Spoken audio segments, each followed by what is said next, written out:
नमस्कार। उम्मीद है कि आप सभी लोग स्वस्थ होंगे, मस्त होंगे। तो साथियों, मैं शेखर सिंह गौर एक बार फिर से उपस्थित हूं आप सभी के बीच एक नए वीडियो के साथ।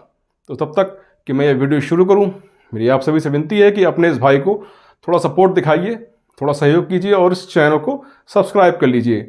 और अगर आपको वीडियो अच्छा लगे तो इस वीडियो को लाइक ज़रूर कीजिएगा और अपने दोस्तों को शेयर कीजिएगा। तो चलिए साथियों, शुरू करते हैं आज का वीडियो। दोस्तों, पाकिस्तान के सेना प्रमुख जनरल कमर जावेद बाजवा को 2016 में 3 साल के कार्यकाल के लिए पाकिस्तान की सेना प्रमुख के रूप में नियुक्त किया गया था। सेना प्रमुख के रूप में अपने अंतिम संबोधन में बाजवा ने 1971 के युद्ध का जिक्र किया और वह इस दौरान भावुक हो गए और उनका पुराना दर्द सबके सामने आ गया। जनरल बाजवा का दर्द साथियों लाजमी है, क्योंकि इस युद्ध में भारतीय सेना ने अपने शौर्य का प्रदर्शन करते हुए पाकिस्तान के 2 टुकड़े कर दिए थे और इसी युद्ध के पश्चात एक नए देश यानी कि बांग्लादेश का गठन हुआ था। साथियों, यह दूसरे विश्व युद्ध के बाद सबसे बड़ी सेना का सरेंडर भी माना जाता है। दोनों देशों के बीच युद्ध की शुरुआत पाकिस्तान के उस गुरूर के साथ हुई जिसके नशे में आकर उसने भारत के 11 एयरबेस पर हवाई हमला कर दिया था। यह शायद पहली बार था जब भारत की तीनों सेनाओं ने एक साथ लड़ाई लड़ी। भारत के पश्चिम में पाकिस्तानी सेना की इन हरकतों का तुरंत जवाब दिया गया और लगभग 15,000 किलोमीटर पाकिस्तान क्षेत्र पर कब्जा कर लिया। पाकिस्तान सेना के प्रमुख जनरल आमिर अब्दुल्ला खान नियाजी के 93,000 सैनिकों के साथ भारतीय सेना और बांग्लादेश की मुक्त वाहिनी की संयुक्त सेना के सामने सरेंडर करने के बाद युद्ध समाप्त हो गया। जनरल AK नियाजी ने 16 दिसंबर 1971 को ढाका में समर्पण किया और समर्पण के दस्तावेज पर हस्ताक्षर किए, जिससे पूर्वी पाकिस्तान में बांग्लादेश का एक नए राष्ट्र के रूप में गठन हुआ। बांग्लादेश के जन्म के साथ ही पाकिस्तान ने भी अपना आधा क्षेत्र खो दिया था। यह युद्ध साथियों केवल 13 दिन चला था और यह इतिहास के सबसे छोटे युद्धों में से एक माना जाता है, लेकिन इसका परिणाम पाकिस्तान को आज भी खुद पर शर्मिंदा होने की याद दिलाता है। भारत और पाकिस्तान के बीच सैन्य टकराव 3 दिसंबर 1971 को 16 दिसंबर 1971 तक हुआ। भारतीय सेना ने पाकिस्तानी सेना को घुटनों पर लाकर उनके 93,000 सैनिकों को कब्जे में ले लिया और बांग्लादेश के करीब 7.5 करोड़ लोगों को आज़ादी दिलाई। पूर्वी पाकिस्तान की बंगाली आबादी के खिलाफ पाकिस्तान द्वारा किए जा रहे नरसंहार को समाप्त करने के लिए इस युद्ध में भारत के करीब 3,000 सैनिक शहीद हुए थे। इसके साथ ही पाकिस्तान के 8,000 सैनिकों की मृत्यु भी हुई थी। साथियों, दरअसल बांग्लादेश यानी कि तत्कालीन पूर्वी पाकिस्तान से स्वतंत्रता प्राप्त करने के लिए लड़ रहा था। 1971 में पाकिस्तानी सेना ने निर्दोष बंगाली आबादी, विशेष रूप से पूर्वी पाकिस्तान में अल्पसंख्यक हिंदू आबादी पर बर्बर नरसंहार करना शुरू कर दिया था। जब पाकिस्तान के अत्याचार बढ़े तो पूर्व प्रधानमंत्री इंदिरा गांधी ने पाकिस्तान के खिलाफ कार्रवाई करने का फैसला किया। उसी समय सीमा के दूसरी ओर से नागरिकों को शरण भी दी। उन्होंने सेना प्रमुख जनरल सैम मानेकशॉ को पाकिस्तान के खिलाफ आक्रामक अभियान शुरू करने का आदेश दिया, जिसके बाद भारत ने अपने पड़ोसी मुल्क के खिलाफ पूर्ण पैमाने पर युद्ध शुरू कर दिया था। ऐसा अनुमान है कि बांग्लादेश में करीब 3 लाख नागरिक मारे गए। इसके बाद बलात्कार, यातना, हत्याएं और संघर्ष हुआ, जिसके कारण 80 लाख से 1 करोड़ लोगों ने भारत में शरण लेने के लिए देश छोड़ दिया था। इंदिरा गांधी पाकिस्तान के खिलाफ एक पूर्ण पैमाने पर युद्ध शुरू करने के लिए अनिच्छुक थीं, क्योंकि देश पहले से ही पूर्वी पाकिस्तान से शरणार्थियों के निरंतर प्रवाह के कारण बोझ का सामना कर रहा था और युद्ध में प्रवेश करने का मतलब अधिक भार को आमंत्रित करना था। लेकिन उन्होंने दुनिया भर के नेताओं से हस्तक्षेप करने और पाकिस्तान पर उसकी क्रूरताओं को रोकने के लिए दबाव बनाने की भी अपील की। लेकिन भारत के पास ज़्यादा समय नहीं था और एक त्वरित प्रक्रिया आवश्यक हो गई थी। 6 दिसंबर को उन्होंने संसद में घोषणा की कि भारत ने बांग्लादेश सरकार को मान्यता प्रदान कर दी है। युद्ध में भारत को जीत मिली। 2 अगस्त 1972 को भारत और पाकिस्तान ने शिमला समझौते पर हस्ताक्षर किए, जिसके तहत युद्ध के सभी 93,000 पाकिस्तानी कैदियों को रिहा करने पर सहमति हुई। साथियों, 1971 के भारत पाक युद्ध का पहला बीज 1947 में भारत और पाकिस्तान के बंटवारे के साथ ही बो दिया गया था। दरअसल आज़ादी से ठीक पहले भारत और पाकिस्तान की बंटवारे की साजिश रच ली गई थी।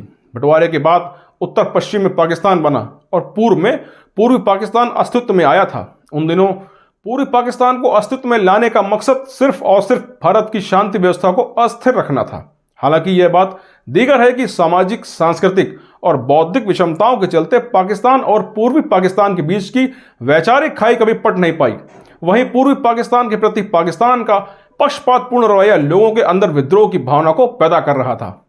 पाकिस्तान सरकार के पक्षपातपूर्ण रवैये और पाकिस्तानी सेना के अत्याचार ने पूर्वी पाकिस्तान के लोगों के भीतर पनप रहे विद्रोह को बेहद मजबूत कर दिया। 1965 के बाद भारत पाकिस्तान युद्ध में पाकिस्तान की करारी हार के बाद पूर्वी पाकिस्तान का यह विद्रोह खुलकर सामने आ गया। इस विद्रोह को अवामी लीग के नेता शेख मुजीबुर रहमान का नेतृत्व मिला और देखते ही देखते पूर्वी पाकिस्तान में स्वायत्तता के लिए संग्राम शुरू हो गया था। इस संग्राम को शेख मुजीबुर रहमान के 6 सूत्री कार्यक्रम में नई दिशा दी। शेख मुजीबुर रहमान के इस 6 सूत्री कार्यक्रम को न केवल जनता से भारी समर्थन मिला, बल्कि पाकिस्तान के तत्कालीन सैन्य शासक अयूब खान को चिंता में डाल दिया। मार्च 1966 में अयूब खान ने पूर्वी पाकिस्तान का दौरा किया।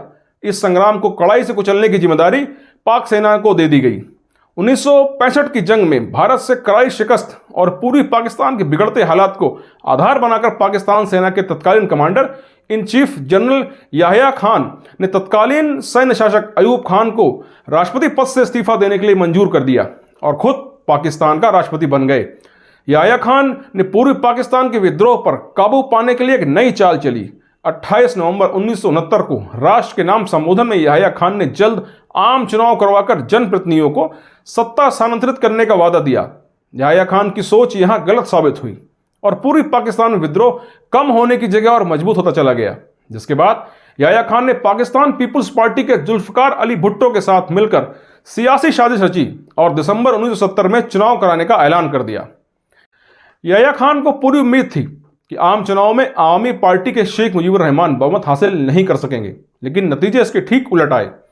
पूर्वी पाकिस्तान में शेख मुजीबुर रहमान की आवामी लीग को 169 में से 167 सीटें मिली। वहीं जुल्फकार अली भुट्टो की पाकिस्तान पीपुल्स पार्टी बमुश्किल 88 सीटों पर जीत हासिल कर सकी थी। चुनाव में आवामी लीग को बहुमत मिलने के बाद पूर्वी पाकिस्तान में जश्न का माहौल था।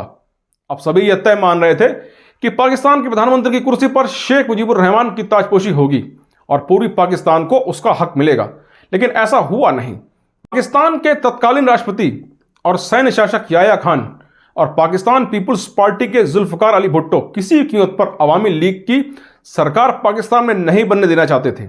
अपने इस मंसूबे को पूरा करने के लिए दोनों ने मिलकर एक नई साजिश को अंजाम दिया। साजिश के तहत याह्या खान ने 3 मार्च 1971 को नेशनल असेंबली का अधिवेशन बुलाने का ऐलान कर दिया। वहीं जुल्फकार अली भुट्टो ने 15 फरवरी 1971 को नेशनल असेंबली के अधिवेशन में भाग लेने से इनकार कर दिया। भुट्टो के इनकार करते ही याह्या खान ने पाकिस्तान नेशनल असेंबली को अनिश्चितकालीन के लिए स्थगित कर दिया। उधर इस घोषणा के बाद पूर्वी पाकिस्तान में भारी असंतोष व्याप्त हो गया। अब तक सबको समझ में आ गया था कि यह सब एक साजिश के तहत किया गया है। अंदर याह्या खान और भुट्टो की साजिश से नाराज शेख मुजीबुर रहमान ने असहयोग का खुला ऐलान कर दिया, जिसके बाद पूर्वी पाकिस्तान में पूरी तरह से कामकाज ठप हो गया। स्वायत्तता के इस आंदोलन में अब स्वतंत्रता के आंदोलन की शक्ल लेना शुरू कर दिया था। पूर्वी पाकिस्तान के इस आंदोलन ने याह्या खान को परेशानी में डाल दिया। याह्या खान ने इस आंदोलन को कुचलने के लिए लेफ्टिनेंट जनरल टिक्का खान को पूर्वी पाकिस्तान का गवर्नर नियुक्त कर दिया। ढाका पहुंचने पर उन्होंने पाया कि व्यवस्था हर तरह से चरमरा चुकी थी और इस आंदोलन से निपटने के लिए उनके पास पर्याप्त संख्या में फौज भी नहीं थी। फौज को इकट्ठा करने के लिए टिक्का खान को पर्याप्त समय की आवश्यकता थी। लिहाजा एक साजिश के तहत टिक्का खान ने 25 मार्च 1970 को नेशनल असेंबली बुलाने का ऐलान कर दिया। टिक्का खान को अब फौज के पुनर्गठन का समय मिल गया था। उसने समय सीमा के अंदर पैरामिलिट्री फोर्स के 25,000 जवानों सहित विशाल सेना खड़ी कर ली थी। टिक्का खान की निगाह में उसकी यह सेना पूर्वी पाकिस्तान के किसी भी आंदोलन को कुचलने के लिए काफ़ी थी। टिक्का खान ने अपने वादे के विपरीत जाकर 25 मार्च को नेशनल असेंबली का अधिवेशन नहीं बुलाया। 26 मार्च 1970 को टिक्का खान ने पूर्वी पाकिस्तान में राजनीतिक गतिविधियों के साथ साथ अवामी लीग पर प्रतिबंध लगा दिया। 26 मार्च की रात शेख मुजीबुर रहमान को गिरफ्तार कर पाकिस्तान ले जाया गया और बगावत को कुचलने के लिए ऑपरेशन सर्च लाइट और ऑपरेशन बसीरल की कार्रवाई की गई, जिसमें लाखों निर्दोष लोगों की जान ले ली गई थी। टिक्का खान के इस कदम से पूर्वी पाकिस्तान का आक्रोश चरम पर पहुंच गया। इसी आक्रोश ने बांग्लादेश मुक्ति आंदोलन का रूप ले लिया। पूर्वी पाकिस्तान में जारी नरसंहार के खिलाफ सेना में बगावत हो गई। पूर्वी बंगाल रेजिमेंट करीब 7,000 जवानों, पैरामिलिट्री फोर्स और पूर्वी पाकिस्तान पुलिस में बगावत कर दी। इन्हीं बगावती जवानों ने मिलकर बांग्लादेश लिबरेशन फोर्स का गठन किया, जो बाद में मुक्ति वाहिनी के रूप में पहचानी गई। मुक्ति वाहिनी को भारतीय सेना ने न केवल सहारा दिया, बल्कि पाकिस्तान सेना के अत्याचार के खिलाफ लड़ने का प्रशिक्षण भी दिया। भारतीय सेना के साथ मुक्ति वाहिनी को कई गुना ताकतवर बना दिया था। भारतीय सेना के इस कदम से बौखलाए पाकिस्तान ने 3 दिसंबर 1971 को भारत के खिलाफ युद्ध की घोषणा कर दी। और साथियों, उस युद्ध के बाद क्या परिणाम हुआ ये आप सबको पता है। पाकिस्तान को मुंह की खानी पड़ी। और सिर्फ 1971 में ही नहीं, पाकिस्तान ने जब जब भारत की तरफ आंख उठाकर देखी है, उसे हमेशा मुंह की खानी पड़ी है। लेकिन पाकिस्तान है कि अपनी आदतों से बाज आने को तैयार नहीं है। तो साथियों, बांग्लादेश के गठन की पूरी घटना को मैंने इस वीडियो के जरिए आप तक पहुंचाने का प्रयास किया है। उम्मीद है कि आपको ये वीडियो अच्छा लगा होगा, और मुझे भी अच्छा लगेगा अगर आप लोग इस चैनल को सब्सक्राइब कर लेंगे और अपने भाई का सहयोग करेंगे। तो साथियों, मिलते हैं फिर किसी नए वीडियो में किसी नई जानकारी के साथ। तब तक आप सभी को नमस्कार, जय हिंद।